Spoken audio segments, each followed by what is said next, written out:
Hey guys, we're in the Encyclopedia of the Ancient World. We're going to be looking at the Assyrian Empire. Okay, the Assyrians were basically a group of people that came from a small area in northern Mesopotamia. They were right along the banks of the Tigris River, which would be kind of modern day Iraq. Um, their chief god was Asher, and it was also the name of their capital city. And during their early years, they were pretty much really kind of an unimportant, insignificant group of people. You hate to say that about somebody, but they were. They were just kind of there. Um, they were the area at that point during their early years was dominated by the Sumerians and Sumer, and then the Akkadians and Akkad. Eventually, there was the collapse of Ur. It was part of the Sumerian Empire. They they make their independence about this time and they firmly establish themselves in northern Mesopotamia. Okay. Then we come to the point where they're starting to become somebody, basically, right? They were nobodies and now they're starting to become somebody. And you get to the first Assyrian Empire and you have the Amorites in around 2000 BC. And they attack Assyria and become the new rulers of the Assyrian people. Okay, you have Shamshi Adad. He was the most famous ruler during this time. He ruled from about 1813 to 1776 BC. He conquered land. He established trade. He kind of unites, unfortunately, the Assyrian people under his domain. But he creates an empire that covers most of northern Mesopotamia. And historians, even though they're not led by the Assyrian people, the historians call this the first Assyrian Empire. Okay. Eventually, they kind of go like a lot of people do into this intermittent era where they're not really in charge, but they're still kind of a formidable people. The Babylonians take over the area somewhere around 1740 BC. The Assyrians during this time are sometimes independent people, just kind of living in the area. Other times they're ruled by the Babylonians, and the area is taken over by the Babylonians. This kind of just goes back and forth for a little while. Eventually, you have the Mitanni people who take control of the area somewhere between 1500 to 1350 BC. And at the height of their empire, the Mitanni people, they stretch all the way across the area for the Mediterranean Sea, okay? Then the Hittites come in and they completely wipe out the Mitanni people. The Hittites eventually fall to the Sea people around 1200 BC. Somewhere around 900 BC, the Assyrian people kind of rise up again and come back into power. Like I said, around 900 BC. And this is the beginning or the second or great Assyrian Empire, okay? The Assyrian people are there. They've built this army to protect themselves. And now their army is very prestigious. They send their army out on raids and demand tribute from people. They keep their borders secure. And they are known to be extremely brutal people. They inflict terrible punishment on anyone who rebels from them, okay? They, you cause them problems. They literally burn cities to the ground.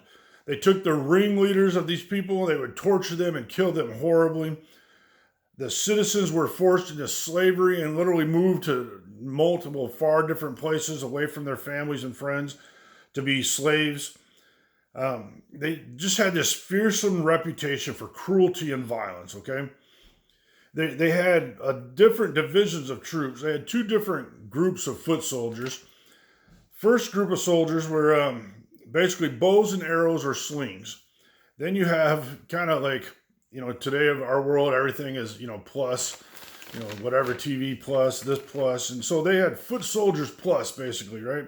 And these people had spears and shields. Then they had a cavalry unit, horse-mounted troops, and then they had chariots, mounted chariot troops, where they had 3 to 4 on each chariot. Because of their army, their dominance, and their fear that they imposed on people, they forced a lot of trade in the area. They didn't have a lot of stuff in Assyria itself, so they had to import timber and metal.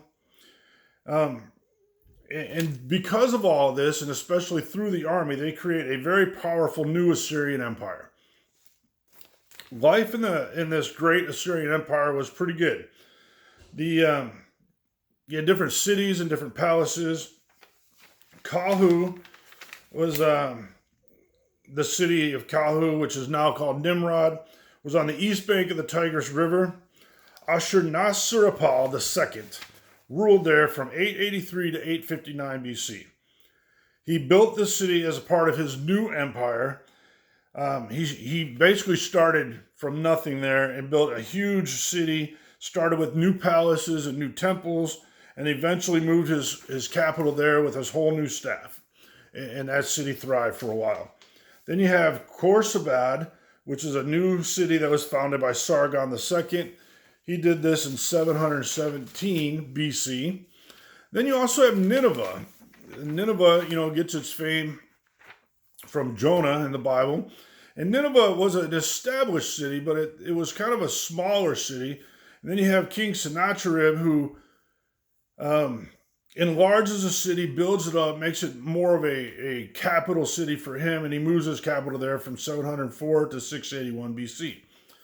All of these kings of Assyria were known as kings of the universe. Okay, they made their Assyrian subjects address them as king, and the title king of the universe. These kings had complete supreme power. They could do anything they wanted. And all the kings took names that linked them to the gods. The king's job was to build temples and perform religious rituals, okay? And most of their names, like I said, were connected to the gods in some way. The example, the first one we talked about, Ashurnasirpal, means the god Asher is protector of the air. And all the kings had some type of connection like this. And because their empire was thriving, they had a lot of work to do in running their empire and keeping it up. Taxes poured in during these times, which allowed all the kings to pretty much live a life of luxury. They could do whatever they want. It allowed the kings to pay for a huge workforce to build these new cities, these new capitals that they had. Several different workers that they were paying for. They had officials who governed faraway regions that they had conquered. They had scribes who would record all of this information.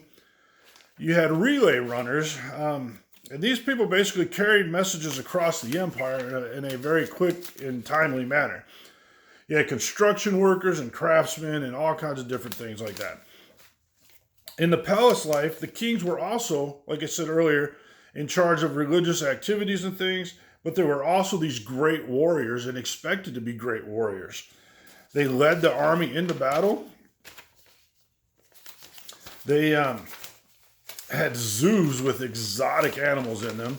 They made and created beautiful gardens. And the kings would also go out and hunt lions as a sign of their power and how powerful they were. So ultimately, this great Assyrian empire was thriving and doing well, but because of their brutality and how violent they were to basically everyone around them, they created a lot of enemies. And eventually their enemies start to unite, and they start to form some alliances. The Babylonians and the Medes form an alliance, and they start pushing back against the Assyrians. And in 612 BC, this joint force of Babylonians and Medes attacked Nineveh, and they completely destroyed Nineveh and the army. Many of the Assyrians flee, and the Assyrian army fled from the area. Ultimately, in 609 BC, there's a final battle where the Assyrians are defeated by the Babylonians, and the Assyrian Empire comes to an end at that point in 609 BC. Thanks.